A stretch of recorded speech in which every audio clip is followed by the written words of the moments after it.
요한복음 11장 17절부터 27절까지의 말씀입니다. 우리 한 절씩 교독하겠습니다. 예수께서 와서 보시니 나사로가 무덤에 있은지 임히 나흘이라.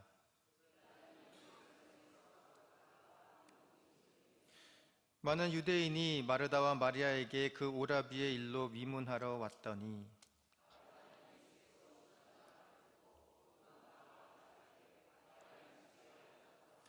마르다가 예수께 여짜오되 주께서 여기 계셨더라면 내 오라버니가 죽지 아니하였겠나이다.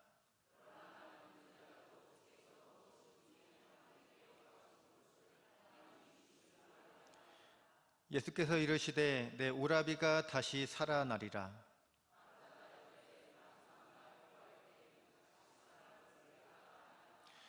예수께서 이르시되 나는 부활이요 생명이니 나를 믿는 자는 죽어도 살겠고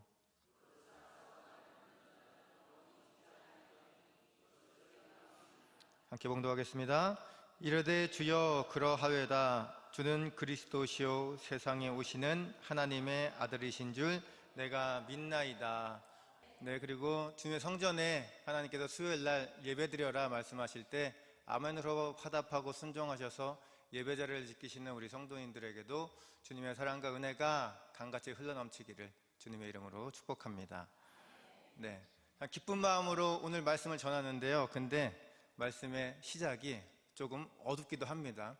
세상 사람들 눈에는 좀 어두울 수 있어도 그런데 우리 그리스도인들에게는 이 어두운 게 세상의 가장 최고의 악이라고 불리는 죽음이 또 우리에게는 뭐 참된 기쁨이 되는 거 아니겠습니까? 죽음부터 시작을 해야 될 것 같아요. 사람이라면 누구나 죽습니다. 우리 성도님들 가운데 영원히 사는 분 계세요? 물론 우리는 영생을 하지만 그래도 누구나 다 죽게 되잖아요. 우리 가운데 영원히 사는 사람은 아무도 없습니다. 이 불로정생을 찾아다니면서 이제 영생을 갈구하던 진시황도 중국을 통일하고 나서 50세에 길거리에서 객사했습니다. 얼굴이 못생겼던 잘생겼던, 돈이 많건 적건, 또 명예가 높건 적건, 또 건강이 좋던 나쁘던 지간에 사람은 공평하게 죽게 되는데, 그래서 예로부터 많은 사람들이 죽음에 대해서 이제 많은 생각을 했습니다.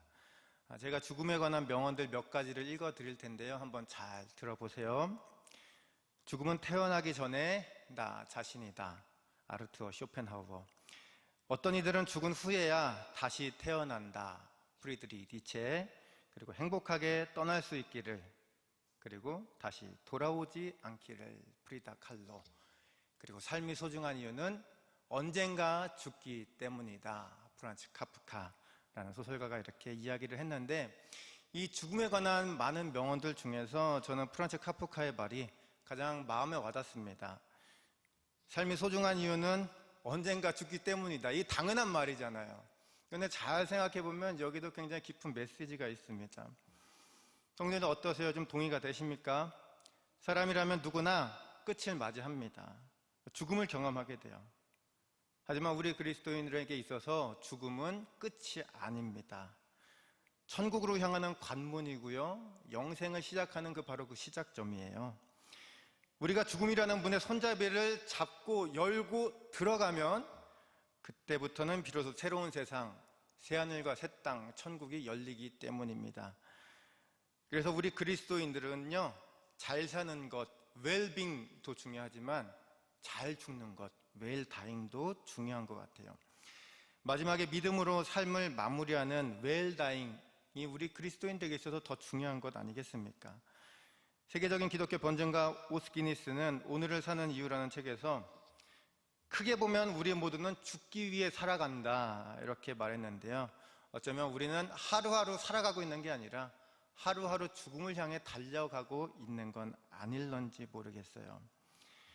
그래서 우리는 잘 사는 것보다는 어떻게 잘 죽을 수 있을지, 웰다잉 할 수 있을지 차근차근 주님과 동행하며 잘 준비해야 하는 것입니다.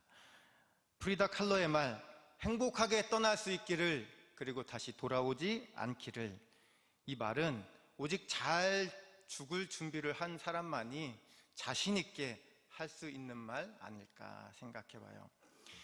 헨리 나우엔의 두려움에서 사랑으로라는 책을 보면 아주 흥미로운 이야기가 등장하는데요. 잘 들어보세요. 어머니의 모태 안에 남녀 쌍둥이가 있었어요.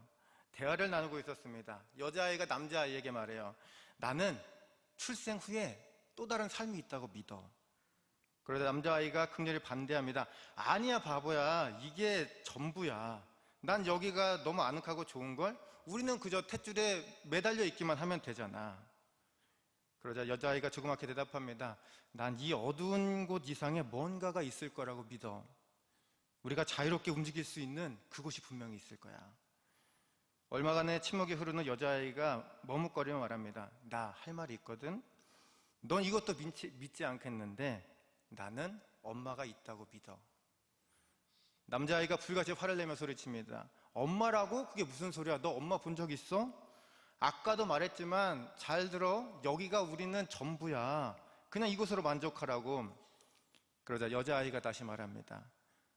너 가끔 이 안이 조금씩 쪼여오는 거 느끼지 못하겠니? 어떤 때는 고통스럽기까지 하잖아. 남자아이가 대답합니다. 그래. 근데 그게 뭐 어땠다고? 그러자 여자아이가 확신에 찬 눈빛으로 대답합니다. 난 이 조여오는 곳이 우리를 여기보다 더 훨씬 아름다운 곳, 우리 엄마의 얼굴을 볼 수 있는 곳으로 가게 준비하려고 하는 것 같아. 나 이 조여움을 느낄 때마다 더 큰 세상으로 갈 수 있을 것 같아서 무척 설레. 이렇게 이야기를 했다고 해요. 이 예화를 통해서 우리는 죽음 이후의 삶을 소망하는 우리 그리스도인들과 죽음은 끝이라고 생각하는 세상 사람들과의 차이를 깨닫게 됩니다. 보통 세상 사람들에게 죽음은 단순한 끝입니다. 절망이고 슬픔이에요. 하지만 우리 믿는 자에게 죽음은 단순한 끝, 절망을 의미하지 않죠. 왜냐하면 길이요 진리요 생명이신 우리 예수님께서 우리를 새하늘과 새 땅 천국으로 갈 수 있는 길을 열어주셨기 때문입니다. 그렇기 때문에 우리 그리스도인들은요, 어제보다는 오늘보다는 내일을, 내일보다는 죽음 그 이후의 삶을 우리가 소망하면서 복되게 살아가야 하는 것입니다. 오늘 본문은 예수님께서 죽은 나사로를 살리기 직전까지의 내용인데요. 예수님께서 너무 사랑하시던 나사로가 그만 큰 병에 걸렸습니다. 그의 누이 마르다와 마리아는 급히 사람을 이제 예수님께 보내어서 그 소식을 전하게 하는데, 그런데 이게 어찌된 일인지 예수님이 빠르게 움직이지 않으셨습니다. 그렇게 사랑하던 나사로가 큰 병에 걸렸음에도 주님께서는 그곳에서 이틀이나 더 거하시고 베다니로 향하신 거예요. 그리고 베다니에 도착하시고 나신 후가 바로 오늘 본문의 시작입니다. 오늘의 본문은 베다니에 도착한 마르다와 주님 사이의 대화가 주를 이루고 있는데, 오늘 본문 이후의 내용을 보면 주님은 우리의 친구라고 불렀던 나사로에게 이제 죽음을 이기게 하시고 또 자유롭게 해 주셨습니다. 그렇다면 하나님께서는 오늘 본문을 통해 2024년 5월 8일 7시 53분에 모여서 예배를 드리는 우리에게 무엇을 말씀하고 싶으신 것일까? 제가 간략하게 세 가지로 나누어서 말씀을 드리겠습니다. 첫째, 주님은 참된 부활이요 생명입니다. 감사합니다. 다시 한번 읽어볼까요? 주님은 참된 부활이요 생명이십니다. 아멘. 네, 미켈란젤로의 최대 걸작품 중에 모세상이 있는데, 이 모세상이 400년 동안 많은 사람들에게 감동도 주고 또 영감도 주었습니다. 그런데 모세상을 자세히 보면 발등에 흠집이 나 있어요. 그것은 미켈란젤로가 끌로 이렇게 흠집을 일부러 낸 건데요, 이유가 참 흥미롭습니다. 미켈란젤로는 대리석을 소재로 이 3개의 걸작품을 완성했지만 모세상을 볼 때마다 한 가지 이유 때문에 무척 아쉬웠어요. 이 완벽한 조각상이, 너무도 완벽한 조각상이 말을 하지 못하는 거예요. 그래서 왜 너는 말하지 못하느냐 울부짖으면서 끌로 모세상의 발등을 이렇게 상처를 냈다고 합니다. 아무리 예술가의 조각상이 멋지고 아름다워도 인간이 만든 조각상에 생명이 들어가겠어요? 진흙으로 만든 사람에게 생명을 넣어줄 수 있는 분은 오직 여호와 하나님입니다. 온 우주에서 오직 하나님만이 존재의 생명을 불어 넣어주실 수 있는 분이십니다. 예수님이 바로 오늘 본문에서 오직 당신만이 다 썩어 냄새나는 나사로의 시체를 향하여 생명을 줄 수 있는 분이라는 사실을 말씀하고 계시는데, 오늘 예수님 바로 당신이 생명의 주인이라고 말씀하고 계십니다. 그리고 우리 주님은 이 사실을 알려주시기 위해 지금 주님께서 나사로가 아프다는 소식을 듣고도 이틀이나 유하고 그 후에 떠나신 거예요. 상처받고 어려운 환경에 처한 사람들과 늘 함께 하신 예수님께서, 그리고 죄인들, 세리들과 함께 식사했던 예수님께서 이 사랑하는 친구 나사로가 중병에 걸렸는데, 그렇다면 말이 떨어지기가 무섭게 배단위로 분명히 평상시 같았으면 건너가셨을 거예요. 하지만 주님께서는 나사로가 죽은 이후에 그곳에 가셔서 그를 일으키신 까닭은 참된 생명은 사람에게 있는 것이 아니라 바로 주님께로부터 나온다는 것을 알려주시기 위함이었습니다. 우리 함께 요한복음 11장 4절 말씀 봉독하겠습니다. 시작. 예수께서 들으시고 이르시되 이 병은 죽을 병이 아니라 하나님의 영광을 위함이요 하나님의 아들이 받게 하려 함이라 하시더라. 아멘. 주님은 지금 나사로가 죽은 이유를 하나님의 영광을 위한 것이라고 이제 말씀을 하시면서 이 사건을 통해 당신께서 영광 받게 될 것이라고 그렇게 말씀하셨습니다. 즉 하나님께서 감히 사람이 할 수 없는 죽은 자를 살리신 그 기적을 행하심으로 생명과 죽음까지도 주관하시는 하나님의 능력과 권세와 영광을 사람들에게 보이신다는 말씀이에요. 주님은 이어서 본문 25절, 26절에서 이렇게 말씀하시는데요. 함께 25절, 26절 봉독하겠습니다. 시작. 예수께서 이르시되 나는 부활이요 생명이니 나를 믿는 자는 죽어도 살겠고 무릇 살아서 나를 믿는 자는 영원히 죽지 아니하리니 이것을 내가 믿느냐. 아멘. 우리 성도들 다 믿으시죠? 아멘. 주님께서는 당신의 부활이라고 말씀하시면서 이제 생명이라는 말씀도 덧붙여 주셨어요. 우리는 단순히 부활이란 육체의 부활을 뜻한다고 생각하지만 실제로 부활은 육체의 부활 플러스 영적인 부활도 함께 오는 겁니다. 신비로운 사건이죠. 육체의 부활만 있으면 그건 진정한 부활이 절대로 아니에요. 잘 생각해 보세요. 주님께서 나사로를 살리셨습니다. 그런데 그 나사로가 지금 살아있어요? 죽어있어요? 죽어있죠. 그래서 우리는 죽은 나사로가 부활했다고 하지 않고 죽었다가 다시 살아났다고 말하는 겁니다. 나사로는 부활한 게 아니라 그냥 죽었다 살아난 거예요. 우리는 그저 죽은 사람이 다시 살아났다고 해서 부활이라고 하지 않습니다. 진정한 부활은요, 육적인 부활뿐 아니라 영적인 부활도 함께 오는 거예요. 육적으로나 영적으로나 새롭게 태어나는 게 바로 진정한 부활입니다. 고린도전서 15장을 보면요, 우리는 주님 재림하시고 죽은 자가 부활할 때 지금의 육체와는 완전히 다른 모습으로 부활하고 있음을 우리가 알 수 있는데요, 아무리 죽었다 살아났다 하더라도 그 안에 영적인 생명이 없으면 그러면 그것은 부활이 아닙니다. 우리가 주님을 온전히 믿으면 생명 대신 주님의 모든 것들이 나에게로 이렇게 전가되잖아요. 내가 그리스도 안에, 그리스도가 내 안에 계시면 포도나무의 줄기와 가지처럼 우리가 함께 연합해서 주님과 우리가 하나가 되는 것입니다. 그리고 우리가 포도나무 대신 주님께 가지로 접붙여서 항상 포도나무에 있는 영양분, 예수님의 부활, 생명, 능력 이런 걸 전달받게 되는 겁니다. 그래서 우리가 주님 안에 있을 때 주님의 생명과 능력과 모든 영양분들과 예수님의 형상이 우리에게 전달되어서 주님의 형상이 우리 삶에서 드러나게 되는 거예요. 하나님의 형상이 우리 삶에서 회복되는 겁니다. 사랑의 하나님, 선하신 하나님, 긍휼이 넘치시는 하나님, 평안의 하나님이 우리 삶에서 그 능력이 드러나게 되는 거예요. 신학용어로 칭의라고 하는데, 칭의란 하나님께서 예수 그리스도를 통해서 우리를, 죄인된 우리를 의인으로 불러주셨다라는 뜻이거든요. 하나님께서 예수 그리스도의 의를 우리에게 전가시켜 주셨다는 말씀이에요. 그래서 우리는 죄인이지만 천국 백성 된 것입니다. 우리가 주님과 같은 마음을 품고 주님이 이 세상을 바라보는 그 같은 시각을 가지고 우리가 세상을 바라보고 살아가면 주님의 능력이 나의 능력이 되는 겁니다. 주님의 권세가 나의 권세가 되는 거예요. 그리고 주님의 선하심과 인자하심과 아름다우심이 바로 우리의 인자함, 아름다움, 선함으로 이렇게 회복되는 것입니다. 그렇기 때문에 주님은 우리가 주님만 믿으면 죽어도 살고 살아서 믿으면 영원히 죽지 않는다고 말씀하신 거예요.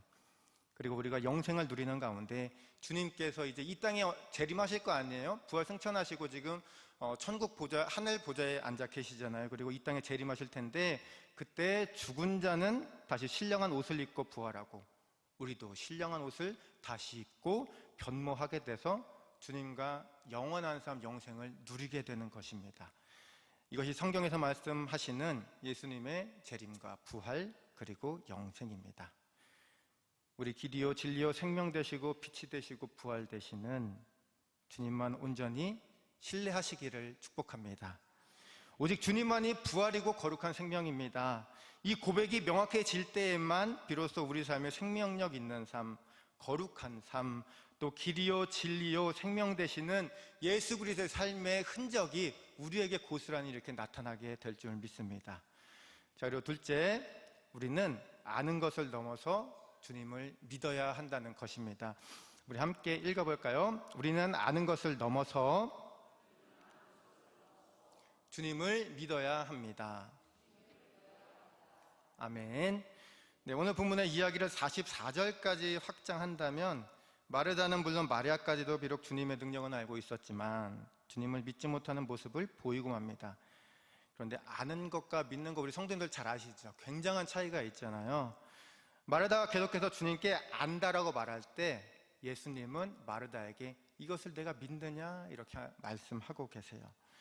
이후 마르다는 믿나이다 라고 대답했지만 그건 또 진정한 또 믿음의 고백이 아니었습니다. 다시 한번 나사로의 무덤 앞에서 오간 예수님과 마르다의 대화에 한번 집중해 볼게요. 요한복음 11장 22절에서 마르다는 주께서 무엇이든지 하나님께 구하시면 하나님이 해결해 주실 것을 아나이다 라고 말했습니다. 그때 주님께서는 23절에서 내 오라비 나사로가 분명히 살아날 거야 이렇게 말씀하셨어요. 그러자 마르다는 24절에서 마지막 부활 때에 다시 살아날 줄을 내가 알고 있습니다 이렇게 이야기합니다. 주님은 믿느냐고 물어보세요. 그런데 마르다는 계속 안다고만 대답하고 있습니다. 물론 본문 27절에서 주님이 다시 물으니까 믿습니다 라는 대답을 하고는 있어요. 그런데 본문 뒤에 39절을 보잖아요. 그러면 주여 죽은 지 벌써 나흘이 되었는데 내 오라비 나사로가 죽은 지 나흘이 되었는데 벌써 냄새가 나는데 뭐 어떻겠어요 이렇게 불신앙적인 모습을 보이는데요. 우리 함께 요한복음 11장 39절 말씀 봉독하겠습니다. 시작. 예수께서 이르시되 돌을 옮겨 놓으라 하시니 그 죽은 자의 누이 마르다가 이르되 주여 죽은 지가 나흘이 되었음에 벌써 냄새가 나나이다. 아멘. 마르다의 말은 이런 뜻이었어요. 주님 죽은 지 벌써 나흘 됐어요. 나흘이요. 악취가 난다고요. 지금 주님께서 돌 이렇게 옮기고 나사로 본다고 뭐가 달라지겠어요? 뭐 이런 말이었습니다. 마르다는 진정 주님을 믿지 못했어요. 27절에서 말로서는 믿는다고 했지만 그 말의 뜻은 진정 믿는 게 아니었습니다. 우리는 주님을 아는 데에서만 그쳐서는 절대 안 됩니다. 주님을 아는 것에서 한 걸음 더 나아가 주님을 믿는 데까지 꼭 이르러야 돼요. 그때 우리의 드러난 믿음의 반석 위에서 우리의 지식 위에서가 아니라요 믿음의 반석 위에서 하나님께서 많은 능력과 기적을 보여주실 것입니다. 그때 주님의 능력이 나타나는 거예요. 찰스 블론딘이라는 유명한 외줄타기 명인이 있었습니다. 그는 빌딩과 빌딩 사이를 외줄로 막 이렇게 건넜을 뿐 아니라 등에 짐을 지고 나야가라 폭포도 이렇게 한번 건넜었대요. 외줄타기 1인자였습니다. 한 번은 그가 나야가라 폭포에서 외줄타기를 한다고 광고를 했을 때 많은 사람들이 당연히 몰려들었겠죠. 그때 블론딘이 거기 모인 사람들에게 묻습니다. 제가 사람을 얻고 이쪽에서 저쪽까지 왔다 갔다 하는 거 여러분들 믿습니까? 그랬더니 사람들이 네 믿습니다. 막 박수 쳤습니다. 그때 블론딘이 한 번 더 묻죠. 그렇다면 여러분 중에 누가 저의 등에 엎여 보시겠습니까? 사람들이 대답을 안 하는 거예요. 손도 들지 않았습니다. 그 어느 누구도 블론딘의 등에 엎이고자 원하지 않았던 거예요. 모든 사람들이 그의 외줄타기 실력은 알고 인정했지만 그의 등에 엎여서 외줄을 타고 실제로 나야가라 폭포를 건너는 데에는 자신이 없었던 겁니다. 많은 사람들이 알고는 있었지만 믿지는 못했어요. 그래서 그들에게 아무런 역사도 일어나지 않았습니다. 만약 관객 중 한 명이, 단 한 명이요, 블론딘의 등에 엎였다면 그 엎인 사람은 외줄타기를 하지 못했을지라도 분명 블론딘의 등에 엎여서 나이아가라 폭포를 왔다 갔다 했을 겁니다. 사람들은 블론딘의 실력은 또 잘 알고 있었지만 그의 등에 엎이는 행동은 그의 실력을 믿고 인정하는 것과는 완전히 다른 차원의 이야기였어요. 아는 것에서부터 한 걸음 더 나아가 믿고 신뢰해야 하기 때문입니다. 이처럼 아는 것과 믿는 것에는요, 굉장한 차이가 있어요. 우리가 주님께서 우리를 구원하셨다는 것을 아는 것과 주님께서 우리를 구원하셨다는 것을 믿고 믿는 대로 살아가는 사람은요, 굉장한 삶의 차이가 납니다. 저는 감히 우리 영적 생활에 힘을 잃고 실패하는 이유 중에 하나가 있다면 우리가 아는 것을 믿고 있다고 오해하고 있는 것 같아요. 여러분, 아는 것은 지식인데요, 믿는 것은 능력입니다. 베드로전서 5장 7절 말씀합니다. 너희 염려를 다 주께 맡기라. 이는 그가 너희를 돌보심이라. 아멘. 우리가 아는 것에 그치면요, 우리는 주님께 내 모든 걱정, 근심, 두려움 그거 절대 맡기지 못합니다. 하지만 우리가 오직 하나님의 말씀과 하나님의 언약의 약속의 말씀을 붙잡고 그대로 믿으면, 우리가 주님께서 선하신 것으로 우리를 인도하실 것이라는 것을 믿으면 내 모든 불안과 염려와 초조를 맡기고 용기 있고 담대하게 승리하며 살아갈 수 있습니다. 우리 성도인들 있을 가운데 이러한 선포가 날마다 이렇게 끊이지 않았으면 좋겠습니다.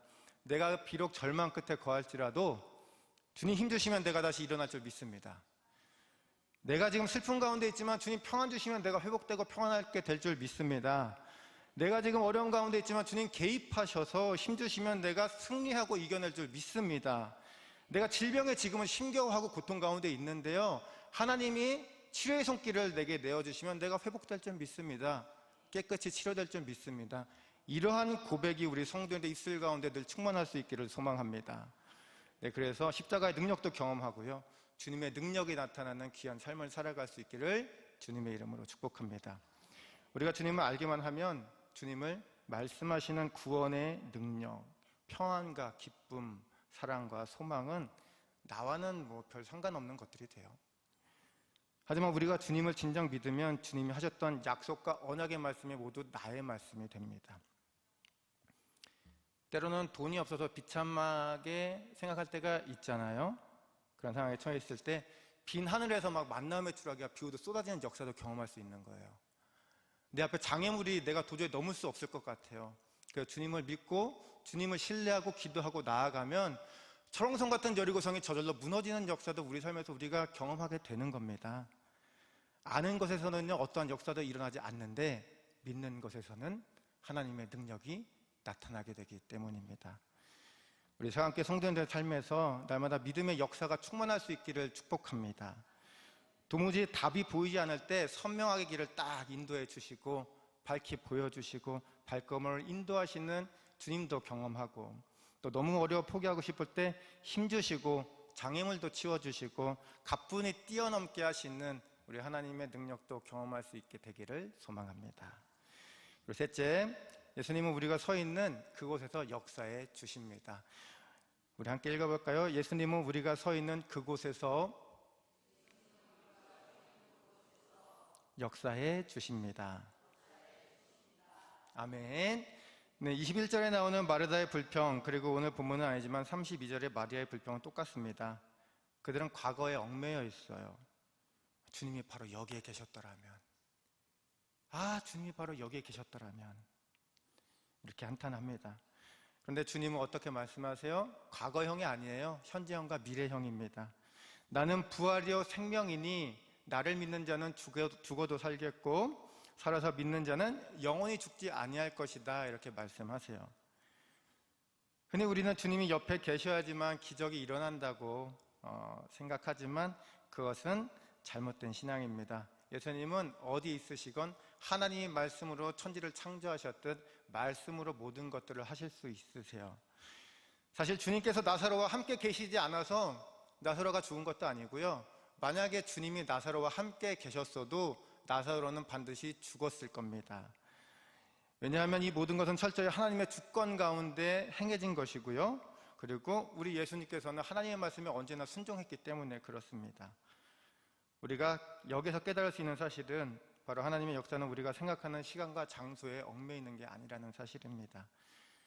하나님은 우리가 생각하는 시공간을 초월해서 하나님의 뜻대로 이루어 주십니다. 그리고 그분이 일하시는 목적은요, 우리가 똑똑히 해야 됩니다. 뭐냐면 우리의 구원을 위해서입니다. 우리가 이러한 믿음에 기초하여 거룩한 성도로서 신실하게 성실하게 살아가게 될 때, 그때 우리 삶에서 하나님이 허락하시는 다양한 선물들로 가득가득 넘치게 될 겁니다. 네, 마지막 이야기를 드림으로 이제 말씀을 정리할까 합니다. 모두 다 아시는 이제 강영우 박사 아실 텐데요. 부시 행정부의 국가장애위원회 위원으로 임기를 마치고 사임하는 날, 이 둘째 아들이 오바마 행정부의 입법특별보좌관으로 임명되었습니다. 참 이러한 경사도 드물진데 어떻게 강영우 박사의 집에서 이러한 귀한 축복이 임했을까? 강영우 박사는 그 이후로 자신이 초등학교 때 축구공에 맞아 실명했다는 것을 이제 뽑습니다. 당시 이 사건은 말 그대로 이 14세 소년에게, 어린 소녀 강영우 박사에게 재앙이었죠.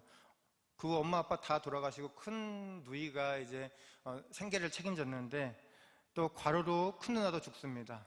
남은 3남매가 모두 고아원으로 뿔뿔이 흩어져요. 이 14살 소년 강영우에게 무슨 희망이 있었을까? 그런데요, 그에게는 어머님께서 물려주신 신앙이 있었습니다.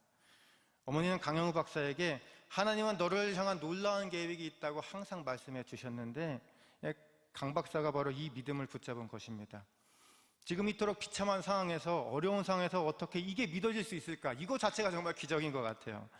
그런데 신기하게도 강영우 박사는 이 믿음을 붙잡았고 결국 그 믿음이 소년 강영우를 이끌었습니다. 당시 한국에서 맹인이 된다는 건 뭐 안마사나 점쟁이가 되든지 하는 길밖에 없었기 때문에 그는 하나님께서 나를 향한 특별한 계획이 있을 거야 라는 믿음을, 강한 믿음을 가지고 열심히 공부해서 연세대에 입학했고 또 유학을 떠났습니다. 미국에서 석사학위를 마쳤고 한국 최초로 맹인으로서 박사학위를 받았습니다. 그런데 졸업 후에 당연히 한국에서 이제 교수를 불러줄 줄 알았는데 교수를 불러주는 한국 대학이 없었어요. 또 좌절했습니다. 하지만 그때마다 이 강영우 박사에겐 하나님은 나를 향한 놀라운 계획이 있어 라는 이 믿음을 의지하며 실패와 좌절을 뒤덮습니다. 그리고 결국 일리노이 주립대 대학 교수가 됩니다. 강영우 박사는 자신을 하나님의 통로로, 축복의 통로로 하나님께서 삼으셨다고 그렇게 말하는데요. 그러면서 이렇게 말합니다. 아내는 자신이 장애가 있는 바람에 장애자들을 위한 교육을 전공해서 그 분야의 전문가가 되었고, 큰아들은 자신의 눈을 고쳐준다는 일념하에 열심히 공부해서 안과 의사가 되었고, 둘째 아들은 자신의 연설문을 고쳐주다가 글 쓰는 법을 배워서 변호사까지 되었다는 말입니다. 결국 그의 어릴 적 사고로 실명했던 사건이 이 가족에게 큰 축복의, 또 축복의 통로로 작용을 했던 거예요. 그런데 뭐 변호사 되었다고 다 대통령 보좌관이 될 수 있습니까? 그건 아닐 텐데요. 어떻게 강진영 변호사는 대통령 보좌관으로 뽑힐 수 있었을까? 이 둘째 아들은 그 이후로 아버지를 말합니다. 강영우 박사는 항상 자신에게 어려운 사람들을 돕고 섬기는 게 인생에 있어서 가장 중요하다라고 교육을 했었는데, 자신도 아버지의 가르침과 삶을 본받아 살려고 노력했기 때문에 이러한 영광이 있었다는 것이죠. 우리 성도님들 교회에서 신실하게 예배를 드리는 모습 참 아름답고 귀한데요, 이 모습을 우리 성도님들 갖고 있으면 조금 뭔가 아쉽잖아요. 그래서 우리 자녀들에게, 또 그 자녀들에게도 신앙의 위대한 유산을 잘 물려주시는 복된 삶을 살아가실 수 있기를 주님의 이름으로 축복합니다. 성도 여러분, 우리가 하나님은 살아계시고 나를 향한 계획이 있으시고 그 계획은 크고 놀랍다는 사실을 우리가 믿으면 더 이상 눈에 보이는 어려움들, 뭐 그게 큰 문제가 되겠어요? 성삼위 하나님은 지금 내가 서 있는 곳에 함께 해주시고 나의 구원을 위해서 선하신 곳으로 인도해 주시는데, 근데 뭐가 그렇게 걱정되고 두렵고 초조하고 떨리겠습니까? 이 놀라운 기적과 역사가 우리 삶 가운데 펼쳐지길 원한다면 우리가 해야 될 것은 단 한 가지인데요, 하나님을 100% 신뢰하는 겁니다. 100% 신뢰하는 건 온전히 신뢰한다는 말과 마찬가지거든요. 하나님을 100% 신뢰하면서 100% 승리하는 삶을 살아가실 수 있기를 주님의 이름으로 축복합니다. 여기 모이신 귀하신 상학교회 성도 여러분, 길이요, 진리요, 생명이요, 부활이요, 구원 되신 예수님의 능력이 우리들의 삶에 가득 풍성하게 흘러넘칠 수 있기를 주님의 이름으로 축복합니다. 우리가 먼저 부활이요 생명이신 주님을 온전히 신뢰하고 그 신뢰하는 만큼, 믿는 만큼 우리가 담대하게 살아갈 때 예수님의 부활의 능력과 또 영생과 또 참 소망과 기쁨이 또 감사가 우리 삶에 가득가득 흘러넘치게 될 줄 믿습니다. 이러한 복되고 형통한 삶이 우리 사랑교회 귀한 성도님들의 삶에 가득가득 흘러넘치기를 주님의 이름으로 축복합니다. 함께 기도하시겠습니다.